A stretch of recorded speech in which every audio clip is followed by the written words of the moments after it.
What is your definition of womanizing, Sam? Well, it's not mine. The accusations are made against you, and they have But no womanize is a broad term. What is your definition of the term? I don't know. I'll simply say to you that if you take it, Cokie, do you have a definition of the term? I think most women know it when they see it, Senator. A classic moment from one of Cokie's earliest appearances on This Week back in 1989. She was a fixture on This Week with David Brinkley, joining Sam Donaldson and George Will, questioning the powerful and debating all the week's news. And in 1996, she became co-anchor of this program. Sam and George are standing by to reflect on Cokie, but first, a look back at her time here on This Week. From ABC News, This Week, with Cokie Roberts, Sam Donaldson. It was 1996. Cokie Roberts, the new co-anchor of This Week. New set, new program, but a lot of familiar faces. The featured guest that morning, then Senate Majority Leader, Republican Trent Lott.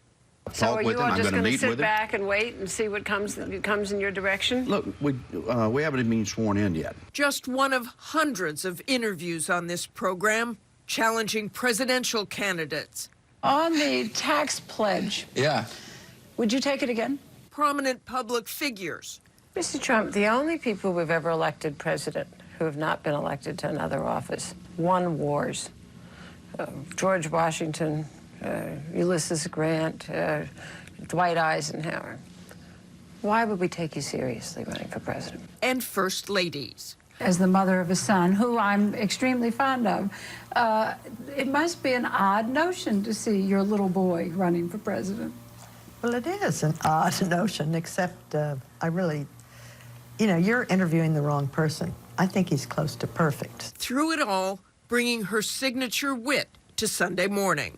All the surveys say December is the most stressful month, and I agree. I don't know why it should be stressful for men. This is a month where women do all the cooking and all the shopping, but hey, go ahead and be stressed if you want to. Okay. A steadying force leading and sometimes corralling a feisty roundtable. Now that we have done politics, religion, and sex, we will end this roundtable. Our compass all these years later. Can the president learn from his mistakes? Well, we haven't seen that in the past, and the question is whether he can do it in the future. Still contributing to this program whenever possible. Her last appearance just a month ago, health issues not stopping her from telling it like she saw it. It's not mental illness that causes 9 people to die in 30 seconds. It's a high-gauge weapon. And above all, putting family first. Her husband, Steve, by her side for more than 50 years. Mother to her 2 children, Lee and Rebecca, and her 6 grandchildren, all celebrating marriage, friendship, life, and love together. An inspiration to her viewers and to those of us lucky enough to call her a colleague and a friend. And Sam Donaldson and George Will join me now. Gentlemen, it's great to see you and have you back here. Sam, I want to start with you. You watched that. What are your reflections there? Well, Martha, I've just watched 4 bright women on the round table discuss the news of the day. When Cokie joined us, she said, I came up to the 7th floor conference room and was like going into the lion's den. David Brinkley, the icon, George Will, Sam Donaldson, the district attorney. Well, she tamed us, and she changed the business. She helped bring women, as you know, and I've just heard your panelists say that, into full power. Not just for power, but we are now the endangered gender, George. I think you got nothing to worry about there, Sam. I think Cokie would say that as well. George, what are your thoughts? It's been well said that the past is another country, and Cokie was from another Washington. Washington before tribalism swallowed civility. Washington before constant hysteria was taken as a sign of sophistication. She'd lived here long enough and known enough people on both sides of the aisle to see many fighting faiths come a cropper on the rocks of reality. So she had a kind of emotional equilibrium that gave her a special credibility in a town of, as I say, constant hysteria. And she was constant with that emotional equilibrium, and as I said, that moral clarity. Sam, I want you to think back on some of the great anecdotes, because I know you have so many, and some moments you shared with Cokie that we didn't see there on the tape. Everyone's been playing a clip of Cokie.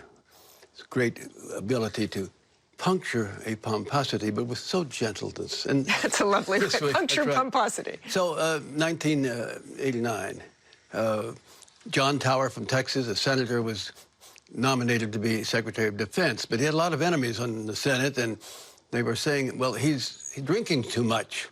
He came to the show and started out by saying, I won't touch alcohol as long as I'm in the...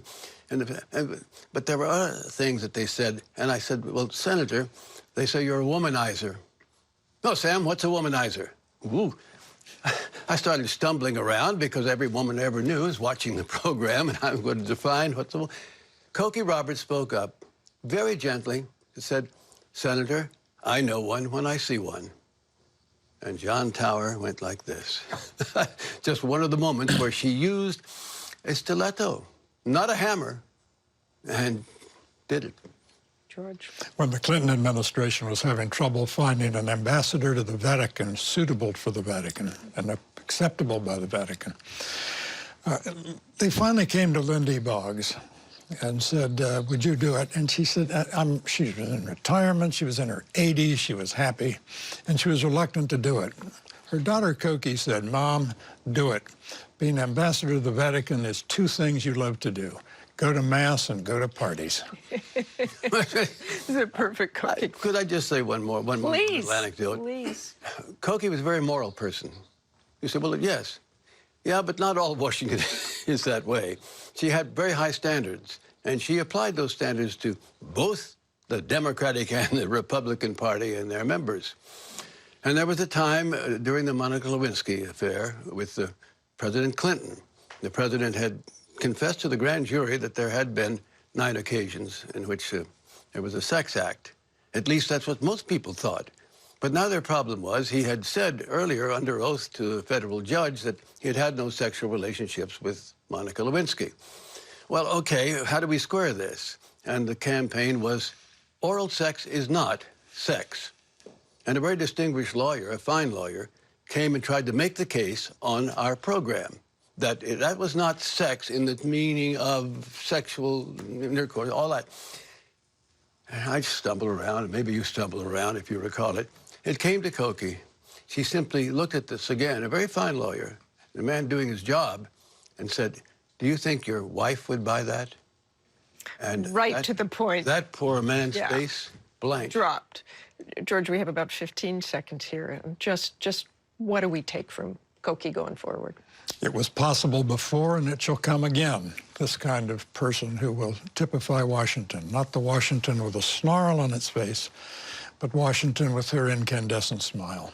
And she lives on. She lives on. She certainly does live on in all of us here today. Thanks, both Martha, of you. thank you. As we leave you today, we wanted to let Cokie do the honors with her farewell message here on her last co-anchoring of This Week with Sam back in 2002. Well, Sam, 15 years ago, when I first sat down in the studio with you and George and David Brinkley, you were looking for a skirt, as you recall. I never expected that I would still be here today. And it's been 15 fascinating years. We've been interesting places, interviewed fascinating people, seen a lot of history. But the most rewarding part has been the people we've worked with, the staff of the program, the crew here in the studio around us, the control room, the makeup room, but most of all working with you, Sam. I'm not going to miss the 5 a.m. alarm, and you and I will work together on other things, but I will miss being with you on Sunday morning. Louis, this is a continuation of a beautiful friendship. George Stephanopoulos will be in this spot next week, and we wish him all the best. You bet. And until next week, that's This Week.